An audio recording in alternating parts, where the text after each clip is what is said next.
Hi everyone, and welcome back to the London Watch Collector channel. If you've just tuned in to my channel, I'm a watch collector, a watch enthusiast. I'm basically addicted to watches. And on my channel, I'll be sharing my passion for watches using 4K content. I'll be discussing and showing you brilliant timepieces ranging from Seiko to Patek Philippe. So guys, if you enjoy my reviews, please subscribe to my channel. Make sure to click on the notification bell and follow me on Instagram. So guys, this review, I've been postponing it for quite a while. As you guys remember, in 2019, I pulled the trigger on 3 neo-vintage watches: the Daytona 116520, the Submariner Kermit 16610 LV, and the GMT Master 2 16710. And before purchasing the watches, I always had in mind that I'll be sending all 3 to service. So out of the 3, I was able to service 2, and my plan was once I service all 3, then I'll be doing a review calling it My Rolex Service Experience. But unfortunately, with the current situation around the world, I thought, you know what, 2 watches is more than enough to get the good Rolex experience. So I decided to do this review using the 2 watches I've sent to service. I'll probably do a follow-up for the Kermit sometime in the future. So as of today, which is the 5th of May 2020, I'll be taking you back to March 2019. So I'm going to take you through the full journey from buying the watches, sending it to service, enjoying it after the service, and the current condition of it. So for you who don't know, the Rolex Service Center in St. James's Square was closed for renovation from September 2019, and they'll be closed for a total of 9 months as it was initially planned. But you can always send your watches. Basically, you go in, they'll receive the watch, and then they'll send it to the closest service center, which is in Kent, or it can all happen by post. So part of the renovation, I was told that they'll be doing a new polishing service. So Rolex decided from a business point of view as well as a customer service point of view to have this new service, which is send in your watch for a polish and have it back within a week or 10 days. But don't quote me on the times, that's just my estimations. But anyway guys, so we're going to start this review. I'm going to take you back to March 2019 when I first saw and tried the 16710 LN. So I was flying back from Brazil to London. I was sitting next to a guy. I was wearing my Patek Philippe 5164 travel time. So I was very keen on trying out his watch. So I told him, do you want to swap just so that I get a feel of the 16710? And obviously he was over the moon. He has never tried on a Patek. A week after I landed in London, I found the perfect example. I flew to Switzerland. I met the guy, we had a nice cup of coffee. I was extremely happy with the condition because it was a full set box and paper. He was the first owner. It had the matching code on the clasp that matches the watch perfectly, and everything was spot on. So I pulled the trigger on that watch. Exactly a month later, I decided to pull the trigger on the second neo-vintage watch. So I found another perfect example. It was the first owner who lived in Glasgow. So I didn't hesitate. I got on the train, went all the way up to Glasgow, met the guy, and I was again very happy with the watch. It was a full set. Everything matched, including the clasp. The condition was superb. So although the watches were running perfectly, no problems whatsoever, I had the urge to send them both to service.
Before you comment on the Sky Dweller not having the right month, apologies for that. I remember on that day I was in a hurry and I actually forgot to set the correct month. But anyway guys, so I handed over the watch. They told me it's roughly between 5 to 6 weeks. But for now, let me take you to the park and discuss with you why I decided to send both watches to service. So although both watches were running in a perfect condition under the COSC standards, I had the urge of sending it to a service. You can call me OCD, but I wanted the watch to be completely relubricated, had a nice clean, a slight little polish that will just make me feel like I just bought a brand new watch. Because let's face it guys, the second best feeling after buying a brand new watch is having a watch come out of a service. It's just like when you send your car to a service and you pick it up, you appreciate that cleanliness, that feeling of a brand new car. It's definitely the second best feeling after buying a brand new watch from the store. And obviously being neo vintage, you can't find them at the ADs, so I decided to send them to service. And I was very specific when I handed over the watches. I told them exactly what I wanted to be done. Because guys, if you don't be specific, they're gonna just give it a full service, change everything that they feel is required, including the hands, the dial, the parts and the movement, etc. And I'll cover that with you when I show you the paperwork. But it took 1 month and 7 days for the Daytona, and it took 1 month and 12 days for the GMT Master 2. Although they did quote me a longer time for the Daytona, because obviously a more complicated watch having a chronograph, but I was surprised that the Daytona was ready before. But what I did, I told them to keep them together. Once they're both ready, I'll pick them up. And finally, when they gave me the call, I went in and picked up both watches. So guys, fast forward, we're back in 2020, May to be exact, and the watches have been worn and enjoyed throughout the last roughly 1 year. And I thought I'll show you all the paperwork, what was done, how much it cost, and whether I was satisfied with the full experience or not. And as you can see, they give you a small catalog. At the back of it, you'll have your service guarantee card. There's a message at the beginning that says, "Dear Rolex owner, the Rolex service procedure is designed to ensure that every timepiece leaving a Rolex workshop complies with its original function and aesthetic specification. Each movement is completely overhauled and each case and bracelet is refinished to restore its luster. After servicing, it's important to wind your Rolex manually before wearing it for the first time." And then they take you through every little step. So initially, the first step is the watch identification. So the first thing they do when they receive your watch is identify it. What do they identify it for? The first one, to ensure it's a genuine watch. Second, to check if there's been any reports on a lost or stolen watch. So what do they do? With the new models, they just read the serial number on the internal edge. On the neo vintage pieces, as I showed you in the beginning, the number will be engraved between the lugs. And what they do, they put it on their database. And once it passes the identification, it goes on to the next step, which is the technical analysis. So the technical analysis, basically it's a thorough analysis whereby the watchmaker checks the condition of the watch, he checks the movement and lets you know in an estimate what exactly is required to do on the watch. Once the technical analysis is over, the disassembly starts, whereby the bracelet detaches from the watch case and the movement is removed and cleaned thoroughly in an ultrasonic machine using special formulated solutions. So the watchmaker then closely examines each individual component and identifies the components that require replacement. For example, as you can see there, the mainspring, and it says only genuine replacement parts supplied directly by Rolex headquarters in Switzerland are used. When it comes to a vintage piece, this is where you have to be very careful. It's actually advised not to change the old parts because that would just drop the value of the watch. Next is lubrication and reassembly of the movement. So every part is put back by hand and lubricated. This ensures that the movement of your Rolex timepiece will continue to perform accurately. Next is the timing calibrations. They tell you that the balance wheel has 690,000 beats per day, and it's very important that the timing calibration is done whereby the watch is thoroughly tested and carefully observed over a period of 7 days to verify its performance. That would include different positions on its side, dial facing up, dial facing down. They have to ensure that they keep within the Rolex standards, which is +2, -2 seconds per day. Next is the refinishing or the polishing, where you can always opt out. If the service center polishes your watch, it will come back as new. At times, you won't even know that the watch has been polished. The polish is given to the case, to the bracelet, and to your clasp. The watch is then reassembled and the seals replaced, and then it is tested for waterproofness.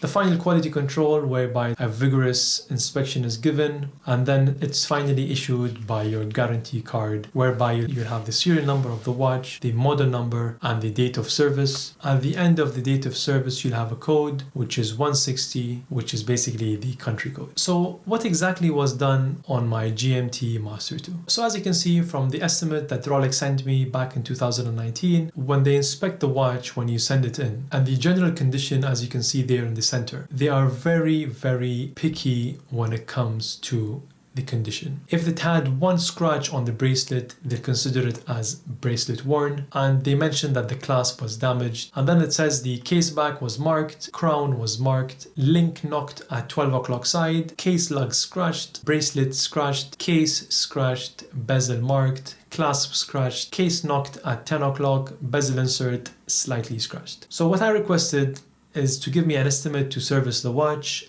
and a new bezel insert, which was the Pepsi, red and blue. So 48 hours later, I received an email and they sent me this estimate. And the estimate, as you can see at the bottom, a full service would cost you £458, not including the VAT. And then because the clasp was damaged, they quoted me £351 without the tax again. And then for the bezel insert, they were quoting me £31 again without the tax, which gives it a total of £1,008 for a full service, including the clasp and the bezel. But then you see under the £1,008, there's a bracelet optional, which was £1,050. What I decided to do is to have a full bracelet with the clasp because I wanted the feel of a brand new watch. So with a slight little polish, with a brand new bracelet, I'll get a feeling of a brand new watch, and that's what I did. So the total price actually cost me just above £2,000 and it was worth every penny. Moving on to the Daytona, as you can see there, again, the model number, the date of service. Once it gets a polish, it comes with the stickers on. So it's a nice feeling once you remove the stickers. As I said, it's the second best feeling after a brand new watch. So if you guys didn't know, the Daytona I have is an early model or a Mark 1 dial known as the thin hands. And I was very specific by telling them that I do not want the dial or the hands to be changed. So as you can see from the invoice that was handed over at the end, under the hands and dial,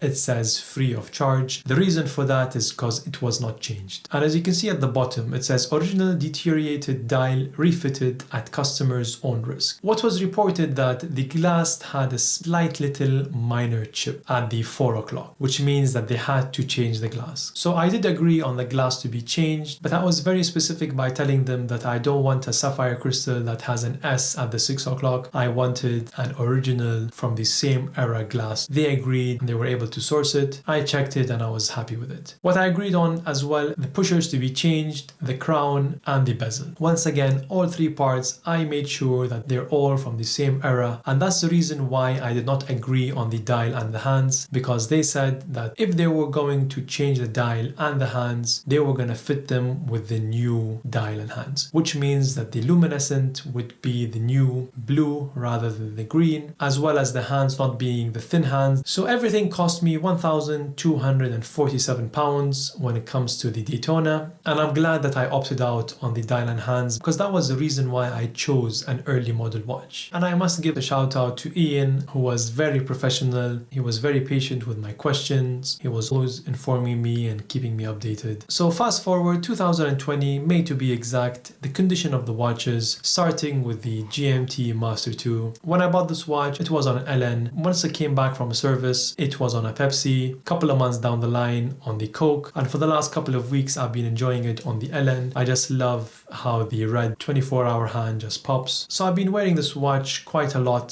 for the last year or so. I've traveled with it, and there's something about those neo vintage pieces, the lightweight of it, the feeling it gives you is just superb.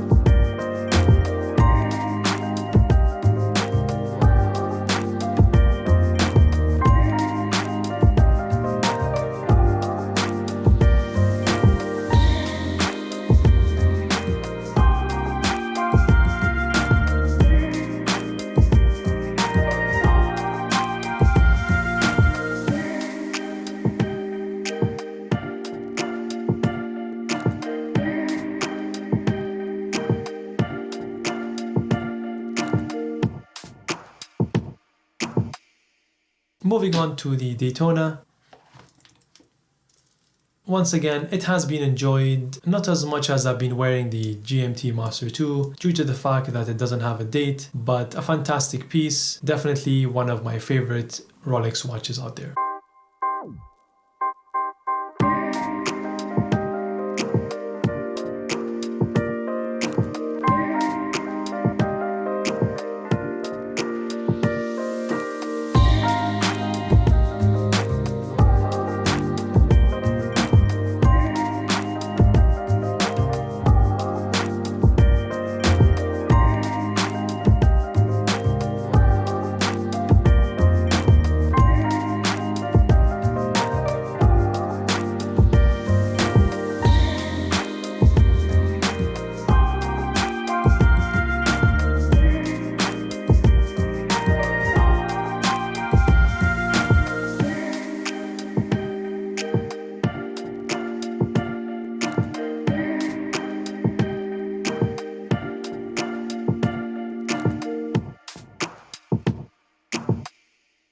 So guys, before we finish this review with a nice wrist shot, I thought I'd give you last final tips. And what did I expect from the service? Did I get what I expected? To be honest, when it comes to expectations, I was happy with the turnaround, which was around 6 weeks. When it comes to the pricing, I did pay quite a lot, totaling around £3,200. That could get you a very nice Tudor watch. But once again, I would prefer having the watches in perfect condition, feeling like it's a brand new watch. One thing I forgot to mention, when they give you back the watches, they come in this service pouch, but I would prefer if they had some sort of a small little box. So how often should you service your Rolex watch? Roughly, I would say 10 years. That's what Rolex started doing. Basically, the lubricants they've been using nowadays, they are actually able to delay the service for roughly 10 years. But anything between 7 to 10 years would be a good time to service your watch. I'll always recommend sending your watch to a service. It will give you a peace of mind. I was unable to send one of my cars for a service due to the current situation, and I've been paranoid since then. I'm hardly driving the car. It's just parked in the garage. I'm using other cars and I can't wait to send it to service. But a service would give you a peace of mind knowing that the watch or your car is ready for action. And overall, I was very happy with the service experience by Rolex St. James's Square. From the moment I dropped off the watches until the day I picked them up, the whole team was very professional and they were able to answer my questions, my doubts, keeping me informed throughout. And the second best feeling